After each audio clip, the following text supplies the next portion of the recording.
microphone is yours, sir. I appreciate that. Thank you. You want to hold on to it? No, I'll be good. This is, oh, you guys can't hear me, so I need to use them both. Yes. Gotcha. Then I'll hold on to it Yeah. because I walk around a lot. So it's a pleasure to be back again. Thank you for having me. So many things going on, and where to start. I think I want to start with that song, which was just such a beautiful rendition. And I can't help thinking, when I heard the song, I can't help thinking of something that I've been pondering lately, which is from a man by the name of Charles Taylor. Charles Taylor is a philosophical anthropologist, and he writes a lot on cultures and trends of things. And I was reading an article on him, and it was something that just got me. And this song is a perfect example of it. And it is this: something that he noticed was sometime during the 90s, our idea of the good life has been deferred. It's not the good life in the moment, but the good life that will come someday. And what's interesting, is how this idea of the new normal keeps pushing boundaries, because things happen and we just sort of assume that this is how it is, or how it's always been, or we just adjust our life accordingly. And so this idea of deferred good life has woven its way into our culture, that we don't think in terms often of the present moment and what's available to us, but what would be possible. And we say things to ourselves like, when this happens, then I will have this. When my ship comes in, when I win the lottery, when whatever. That's when I'll start to live, which is a little contrary to the great teachers of the ages. And I'm thinking in particular of the Gospel of St. John and a statement that Jesus makes, where he says, I come that you might have life, present tense. I come that you might have life and have it abundantly.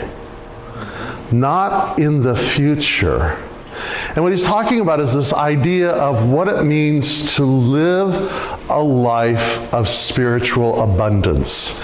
Now, I will say that this is something that my particular community is taking on this year, this idea of living spiritual abundance. And it's an interesting one because it's met with a lot of resistance. And part of that is how our minds have been somewhat colonized by present thoughts. But for us, we're giving this sort of this working definition, if you might, of what spiritual abundance is. And I'll share that with you.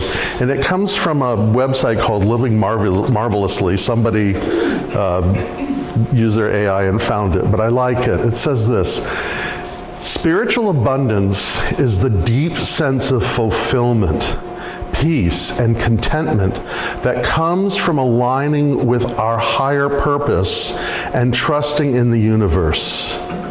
It's not just about material wealth, but about feeling rich in love, connection, and inner joy. Spiritual abundance is the belief that you have everything you need within and around you, leading to a mindset of gratitude, generosity, and trust in life's flow. It's the opposite of scarcity thinking, where lack and fear dominate. Instead, it embraces the idea that life is abundant in ways that truly matter. And I think, there's a way that we can kind of go into this. Thomas Merton, who was a late 20th century mystic, said this. He says that spiritual abundance comes from two things. He says spiritual abundance comes from our connection with God, however we define that to be, and to a connection to our true self. And so I kind of want to talk about those two things, this idea of God and this idea of true self, because it is in those practices that we are able to experience this thing called spiritual abundance. So, my first thought about God is something that Martin Buber once said. Martin Buber was another 20th century mystic. He comes from the Jewish faith, and he was asked one time if he was a theologian and a mystic, and he was asked if he was an atheist, and he says, if you mean that there is a God that I can talk about in a third person, that's what God is, that's what God does, then yes, I am an atheist. He says, but if you mean that there is a presence that I experience, that I commune with, that guides me and leads me and nourishes me, then no, I am not an atheist. What he would say is that God can be addressed, but not expressed. Meaning we can have an experience of the divine, but woe unto us if we think we have the capacity to tell somebody else what their experience of God should be like. We don't have that. It is just way too personal for anyone to have. But what has happened is these ideas have gotten sometimes coerced. Alfred North Whitehead, another philosopher of the 20th century, said this. He said that when the Jesus movement aligned itself with empire and became Christendom, what they did is they took the attributes of Caesar and imposed them on an image of God. And so the God, and not all Christians, of course, and not anybody and everybody, but the idea that God is like this big Caesar, just more powerful, more bigger, more whatever the case may be. Except the problem with that concept of God is it runs flat in the face of, or asks us the question, is this presence of unrelenting love, this life-giving force, available to all creation, or is it withheld for the few, the lucky, the privileged, the whatever? It is either one presence that is available to all creation, or it is one presence that is available to a few. And whereas you go with that idea, so goes your idea of the divine and where that goes. And where we take that is how we then begin to create a world either of scarcity or abundance for all in all creation. It either leads us to a place to participate and support and engage, or it causes us to withdraw, withhold, protect. For myself, one of the things that I think a way of living in the world is to live in a welcoming stance. And I often gift this, because I quote this all the time, it's one of my personal mantras, comes from, I always want to quote Ted Lasso, because that's where I first heard it, but he's quoting, and oh my goodness gracious, I'm blanking. He wrote Leaves of Grass. Walt Whitman, thank you, Walt Whitman. Walt Whitman says, be curious, not judgmental. Be curious, not judgmental. Because when we are curious, we are open, we are expansive, we are welcoming, we are abundant. When we are not, when we are judgmental, we're clinging, we're lacked, we're shriveled, we're protecting, we're defensive. So this stance really has to do with how we are holding ourselves in a welcoming place in the universe. And then there is the self itself, right? The self itself. So I was thinking about this the other day, and I was thinking about a book I read in college, which was a really long time ago. But the book has stuck with me. And it was a book by C.S. Lewis. And he wrote a book called Till We Have Faces. And in the book, he is retelling the ancient Greek myth of Eros and Psyche. But he's telling it from the position of a jealous sister who thinks she knows what's best for everyone, including her other sister, and her ideas lead to sadness and loss and ruin as she's reflecting on this. But the and one of the things that Lewis says on this is our complaint is the answer that we are receiving about how life is. Our own complaint is our indictment. Abraham Heschel, the great Jewish mystic, says this. He says, our words create worlds. And this is something that is reflective on Emma Curtis Hopkins, who was sort of the spiritual great aunt of New Thought. I know you and Unity, the Fillmore studied under Emma Curtis Hopkins, and we in Centers for Spiritual Living, which was what used to be called the Science of Mind. Ernest Holmes, our founder, also studied under Emma Curtis Hopkins. But what Emma Curtis Hopkins says is the spoken word is that which engenders the creative process to begin. So what we are speaking is what we are creating. And the world in which we live, as she would go on to say, the world in which we live is an exact record of our thoughts. And so, going back to C.S. Lewis then, the premise is, how can we see the gods face to face until we ourselves have faces? In other words, if we are stuck in the ego, and the ego is not necessarily bad, it probably just shouldn't be running our spiritual life.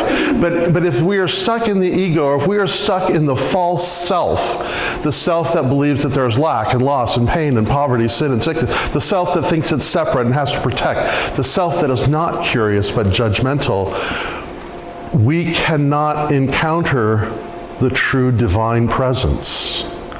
It will simply reflect back to us our own indictment of what it is. You with me on this so far?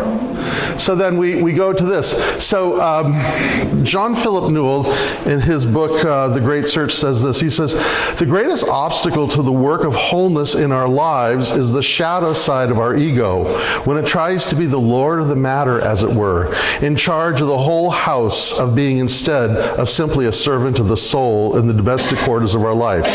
The ego is forever trying to make things easy for itself, rather than serving true relationship in our lives and in the world. So, in many ways, there needs to be a liberation. The great Sufi mystic and poet Hafiz says this. He says, the small man makes prisoners of everyone he meets. The wise woman slips under the moon and throws keys to the rowdy prisoners. The small man makes prisoners of everyone he meets. The wise woman slips under the moon and tosses keys to the rowdy prisoners.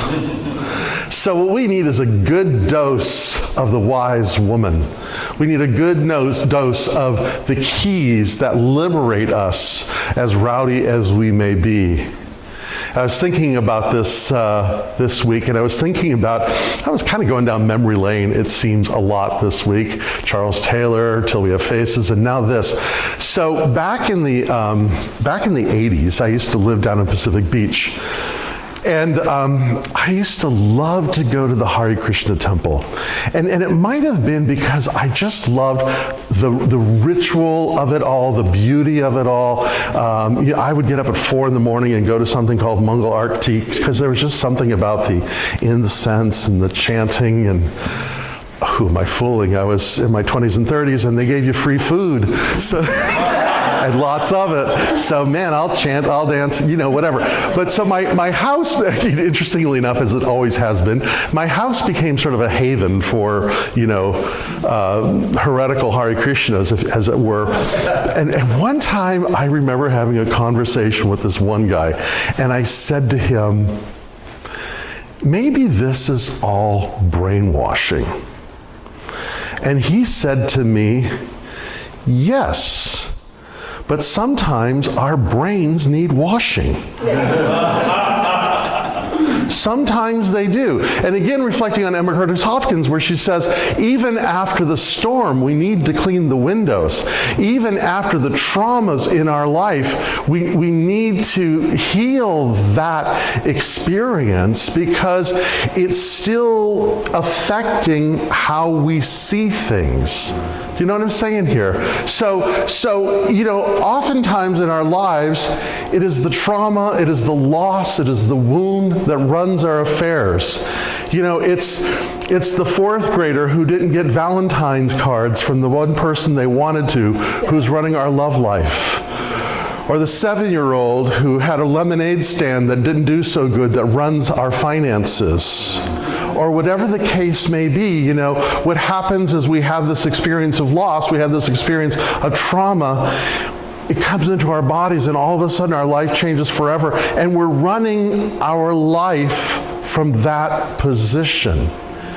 And sometimes what we need to do is a little brainwashing, a little cleansing of the perception of how we see things. So, in New Thought, one of the tools that we have is the tool of affirmations. And I think affirmations are a very powerful one, and I can speak personally because I've been practicing one that comes from Emil Coué. Emil Coué was considered the father of the placebo effect, and he was early 20th century. He was a pharmacist. But what he found is, in his practice as a pharmacist, is that when people came to him and he was giving them he was an apothecarian, when he was giving them their medication, what he would always say is, this is going to be fabulous. It's going to work really well for you. And of course they trusted him. And lo and behold, the medicines even worked more. And this is something that has proven itself time and time again through every kind of scientific research that we know, that if we believe something is working for us, it stands a much better chance of doing it. And just like I said at the meditation, prayer is the contemplation of the facts of life from the highest point of view, and worry is a prayer because it's a contemplation of the facts of life from the worst case scenario. We can consciously direct where our subjective mind is going. And Emil Coué developed this fabulous affirmation that I say all the time. This is my brainwashing tool that I'm going to offer to you. And what he says is that we should practice it at minimum twice a day, 10 times. I do more because there were a lot of storms when I was young, so those windows needed some cleaning.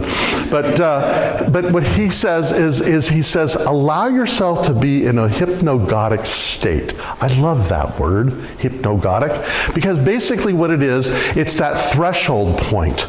You're not quite conscious, but you're not unconscious. It's those moments right before we go to sleep, and it's those moments right when we're waking up, when we're still in that kind of dreamy state. And what's happening is the conscious mind has sort of lowered its resistance to the subconscious mind, which is where this powerful affirmation takes hold.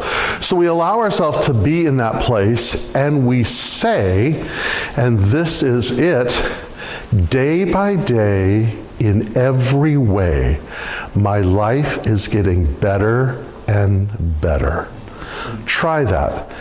Day by day, in every way, my life is getting better and better. Feel that in your body. Feel if your body is resisting it, or if it's saying, oh, that's not true, or whatever the case may be. And therein lies our path to God, right? Because it's that practice. And it's sometimes a wrestling match, because we're pushing against these ideas that have instilled themselves in us that say that we are not enough, or it is not enough, or there's something wrong with us, or there's something wrong with the world, or it's too late, or whatever the story that we tell ourselves.